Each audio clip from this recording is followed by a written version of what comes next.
याद होगा, मनीष सिसोदिया आए सामने और चीख चीख कर कहने लगे कि oxygen audit report does not exist. Supreme court oxygen audit committee has not signed any such report.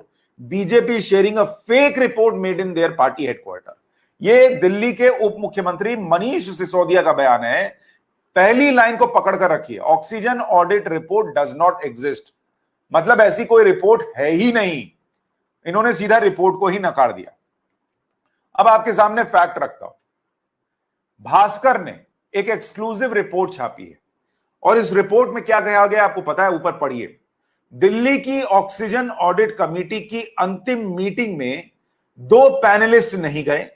इनमें से एक ने कहा था कि रिपोर्ट पूर्वाग्रह से प्रेरित है.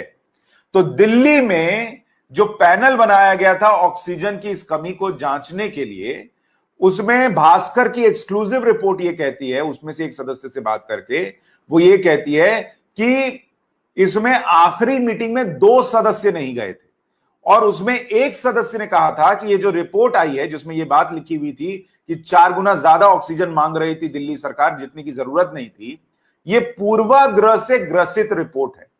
और ये बात कि पूर्वाग्रह से ग्रसित रिपोर्ट है, कौन कह रहा था आपको पता है? ये बात कह रहे थे, इस लाइन को पढ़िए, इनमें से एक दिल्ली सरकार के principal home secretary Bhupendra Bhalla ने तो मीटिंग में ही कह दिया था कि रिपोर्ट पूर्वाग्रह से प्रेरित है. अब सवाल इस बात का है कि जो मनीष सिसोदिया कह रहे हैं कि ऐसी कोई रिपोर्ट ही नहीं है, तो जब रिपोर्ट ही नहीं थी तो दिल्ली सरकार में जो प्रिंसिपल होम सेक्रेटरी हैं वो किस रिपोर्ट के लिए कह रहे थे कि यह पूर्वाग्रह से ग्रसित है? इसका मतलब दिल्ली सरकार के जो होम सेक्रेटरी थे उनको पता था कि ऐसी रिपोर्ट है और वही रिपोर्ट आज उठकर सामने आई है. यानी होम सेक्रेटरी को पहले से पता था ऐसी रिपोर्ट है. होम सेक्रेटरी को पहले से पता था दिल्ली सरकार के कि इस रिपोर्ट में यह बात लिखी हुई है कि 4 गुना ज्यादा ऑक्सीजन मांगा गया. और यह बात कि उनका यह कहना कि यह रिपोर्ट जो है वो पूर्वाग्रह से ग्रसित है, रिपोर्ट थी और रिपोर्ट के बारे में अरविंद केजरीवाल सरकार को भी इसका मतलब जानकारी थी.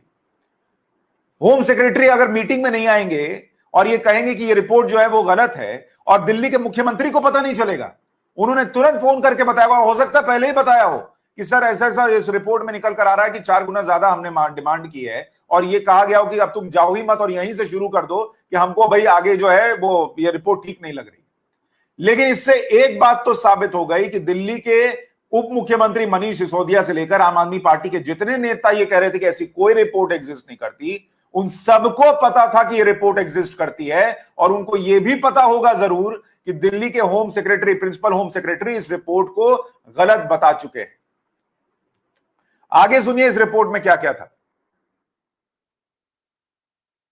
शुरुआती सभी मीटिंग हमने एक साथ की. ये संजय सिंह जो इस मीटिंग में, जो इस पैनल के सदस्य थे, वो बताते हैं भास्कर की इस रिपोर्ट में कि हमने एक साथ मीटिंग की, लेकिन आखिरी मीटिंग में 2 पैनलिस्ट भूपेंद्र भल्ला दिल्ली सरकार के प्रिंसिपल होम सेक्रेटरी और मैक्स हेल्थ केयर के डायरेक्टर डॉक्टर संदीप बुद्धिराजा 18 मई 2021 की मीटिंग में शामिल नहीं हुए. इस बात का जिक्र रिपोर्ट में भी है. भल्ला जी के कुछ ऑब्जेक्शन थे, उन्हें लग रहा था कि इस रिपोर्ट को बनाने में कुछ पूर्वाग्रह शामिल है. डॉक्टर संदीप बुद्धिराजा का कारण साफ नहीं है, यानी बुद्धिराजा जी क्यों नहीं आए मैक्स हेल्थ केयर के, ये किसी को नहीं पता. लेकिन दिल्ली सरकार के होम सेक्रेटरी ने ये कहा कि उनको लगता है कि इसमें कुछ गड़बड़ी है. ये उस मीटिंग में नहीं है, ये बात बाकायदा उस रिपोर्ट में शामिल है.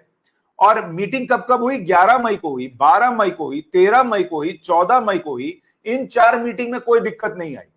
18 मई वाली मीटिंग में जब ये स्टैब्लिश होने लग गया कि 4 गुना ज्यादा ऑक्सीजन की डिमांड दिल्ली कर रहा था, जरूरत से 4 गुना ज्यादा, तब 18 तारीख को दिल्ली सरकार में जो प्रिंसिपल होम सेक्रेटरी हैं उन्होंने कहा हम मीटिंग में नहीं आते. यानी अरविंद केजरीवाल को, उनकी सरकार को 18 मई या कह लीजिए 14 मई से जब ये रिपोर्ट लगभग फाइनल होने लगी तो उनको मई के महीने से ये पता था कि ये बात हो चुकी है. और ये रिपोर्ट जब आई तो उनको लगा कि अब क्या किया जाए, तो सीधा ये कह दो रिपोर्ट एग्जिस्ट ही नहीं. मतलब मैं तो आश्चर्यचकित हूं कि सोचिए जिस रिपोर्ट का ये पता है कि ये रिपोर्ट तो अल्टीमेटली सामने आ ही जाएगी, उसको ही नकार दिया गया कि ऐसी कोई रिपोर्ट ही एग्जिस्ट नहीं करती.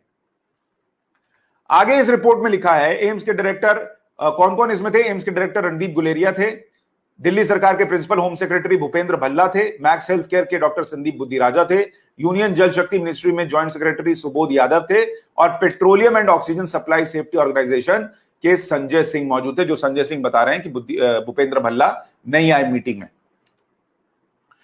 पैनलिस्ट ने 14 मई को चौथी मीटिंग की। इस मीटिंग में निकाले गए निष्कर्ष के मुताबिक वास्तविक ऑक्सीजन खपत और दावा किए गए खपत में भारी अंतर पाया गया। जो मैं आपसे कह रहा था, 14 मई को ही दिल्ली सरकार को यह पता चल गया था कि इस मीटिंग में यह गड़बड़ चीज सामने आ चुकी है। यह अंतर तकरीबन 4 गुना था। यानी दिल्ली सरकार ने मांग को बार बार रिवाइज करने के बाद आखिर में 1140 मीट्रिक टन ऑक्सीजन की जो मांग की थी, वो वास्तविक जरूरत 289 मीट्रिक टन से 4 गुना ज्यादा थी। National capital territory of Delhi के अस्पतालों और रिफिलर्स कंपनी के पास लिक्विड मेडिकल ऑक्सीजन पर्याप्त मात्रा में मौजूद थी। यह 14 मई को इस पैनल की रिपोर्ट में साफ हो चुका था और इसीलिए प्रिंसिपल होम सेक्रेटरी साहब जो हैं वो नहीं आए आगे की मीटिंग में। इस रिपोर्ट में और क्या क्या था? 10 मई को दिल्ली में लिक्विड मेडिकल ऑक्सीजन टैंक्स अपनी कुल क्षमता के 71% तक भरे हुए थे। 71% तक। दिल्ली सरकार ने जो 700 मीट्रिक टन ऑक्सीजन की अतिरिक्त मांग की थी, उसे इन टैंकर्स में भरना मुमकिन नहीं था। मतलब टैंकर्स पहले भरे हुए थे, फिर भी और 700 मीट्रिक टन की मांग की जा रही थी। दिल्ली में ऑक्सीजन की औसतन खपत 284 से 372 मीट्रिक टन के बीच ही थी। इस लाइन को भी बड़ा करके आपको दिखाता हूं, इसको पढ़िए। 700 मीट्रिक टन लिक्विड ऑक्सीजन रखने के लिए दिल्ली के पास इंफ्रास्ट्रक्चर ही नहीं था। मतलब डिमांड कर रहे थे लेकिन इनके पास इंफ्रास्ट्रक्चर ही नहीं था। महत्वपूर्ण बात यह है कि दिक्कत ऑक्सीजन की उपलब्धता में नहीं थी, बल्कि ऑक्सीजन के निस्तारण यानी टैंकर्स में भरने और उन्हें अस्पताल तक पहुंचाने में आई। यानी आपका मैनेजमेंट गड़बड़ था दिल्ली सरकार का। दिल्ली के पास आवश्यकता से ज्यादा ऑक्सीजन थी जिसका इस्तेमाल दूसरे राज्यों में किया जा सकता था। 13 मई को ज्यादातर लिक्विड ऑक्सीजन के टैंक अपनी क्षमता के 75% तक भरे हुए थे। कुछ टैंक तो पूरी तरह भरे हुए थे। 11 बजे दिल्ली के पानीपत के एयर लिक्विड प्लांट से 11 मीट्रिक टन ऑक्सीजन उठाई। दिल्ली सरकार के सभी टैंकर भरे हुए थे, लिहाजा सरकार ने अपने सप्लायर से ऑक्सीजन की आपूर्ति को होल्ड करने के लिए कहा। मतलब इतना ऑक्सीजन था इनके पास कि होल्ड करो, अभी जगह नहीं है रखने की, यह हालत हो गई। रिपोर्ट में यह भी कहा गया है कि एलएनजेपी हॉस्पिटल में कई घंटे तक ऑक्सीजन के टैंकर खड़े रहे। इसकी वजह दिल्ली में स्टोरेज कैपेसिटी से ज्यादा ऑक्सीजन का पहुंचना था। बकायदा इसकी शिकायत आपूर्तिकर्ता कंपनी ने की है। ऐसे ही कई और मामले भी सामने आए हैं। टैंकर्स को रोक कर रखा गया। मतलब इतना ऑक्सीजन मौजूद था कि इनको टैंकर्स को रोक कर रखना पड़ रहा था कि इधर जगह नहीं है भरने के लिए। और उसके बाद दिल्ली में लोगों की ऑक्सीजन की कमी से मौत हो जाए और एक मुख्यमंत्री और उनके जितने सेनानी हैं वो आकर इस रिपोर्ट को झुठला दें, जिसके बारे में उनके प्रिंसिपल होम सेक्रेटरी को पता था और आज से नहीं 14 मई से पता था कि इस रिपोर्ट में क्या लिखा और उस रिपोर्ट को झुठला दिया जाए। क्या यह भी अपने आप में गुनाह नहीं है? रणदीप गुलेरिया की एक बाइट चलाई जा रही है जिसमें वो कहते हैं कि उनसे पूछा गया कि 4 गुना जो है वो डिमांड ज्यादा बढ़ाकर कही गई थी, तो उन्होंने कहा कि रिपोर्ट अभी सुप्रीम कोर्ट को सौंप दी गई है, ये कहना ठीक नहीं होगा। मतलब उनके हिसाब से हो सकता है 382 अगर आप देखिए मीट्रिक टन, तो 4 गुना नहीं बैठता, तो हो सकता है उनके हिसाब से 3 गुना हो, या फिर सप्लाई में जो दिक्कत आई वो उसको कंसीडर करते हो। लेकिन उसको ये बना दिया गया कि जैसे वो कह रहे हो कि नहीं नहीं 4 गुना नहीं, बिल्कुल सही बताया गया था।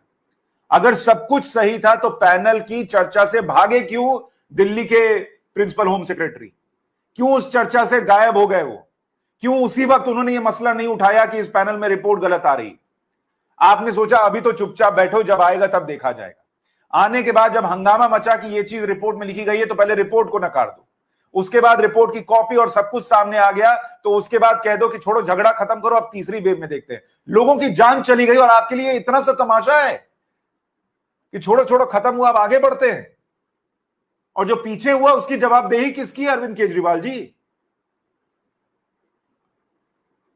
कल को अब फिर कुछ हो जाएगा, आप कह देंगे मेरा क्या है, मैं तो रात भर लड़ता रहा लेकिन नरेंद्र मोदी जी ने नहीं किया। अरे जिनके अपने चले गए उनको जवाब दीजिए, और इस बात का जवाब दीजिए कि जब रिपोर्ट के बारे में पता था तो कल से आपकी पार्टी के नेता, आपकी पार्टी के मंत्री, आपकी पार्टी के आपकी सरकार के उप मुख्यमंत्री झूठ क्यों बोलते रहे कि ऐसी कोई रिपोर्ट एग्जिस्ट नहीं करती, और नहीं है रिपोर्ट तो आपके प्रिंसिपल होम सेक्रेटरी किस बात का विरोध करके आए? इस रिपोर्ट में जो लिखा गया है कि वो 18 मई की मीटिंग में नहीं आए और उन्होंने कहा कि ये बायस्ड रिपोर्ट है, पूर्वाग्रह से ग्रसित है, ये किस रिपोर्ट के बारे में? उस रिपोर्ट को रखिए फिर सामने। कितना झूठ चलेगा इस देश में मैं समझ नहीं पाता, और इस झूठ को उठाने के लिए मीडिया भी नहीं है। सबके मुंह जो हैं वो सिल गए हैं एड की वजह से। आपके अपने मर जाएं तो मर जाएं। अभी यही चीज किसी पैनल की रिपोर्ट में आ जाए नरेंद्र मोदी सरकार को लेकर, फिर देखिएगा कैसे सबकी पत्रकारिता जागेगी। आप में से बहुत सारे लोग कंफ्यूज्ड थे कि सच क्या है रिपोर्ट का, इसलिए मुझे लगा कि आपको यह बताना चाहिए। वहीं उसी रिपोर्ट में सच सामने है कि सबको सब कुछ पता था और रिपोर्ट एग्जिस्ट करती है। इसके लिए ज्यादा दूर जाने की जरूरत नहीं। वीडियो को आगे बढ़ाइए ताकि दूसरों का भी कंफ्यूजन दूर हो। कोई तो आप लोग तो कम से कम जनता तो सवाल पूछे, बाकी तो सब भगवान भरोसे है।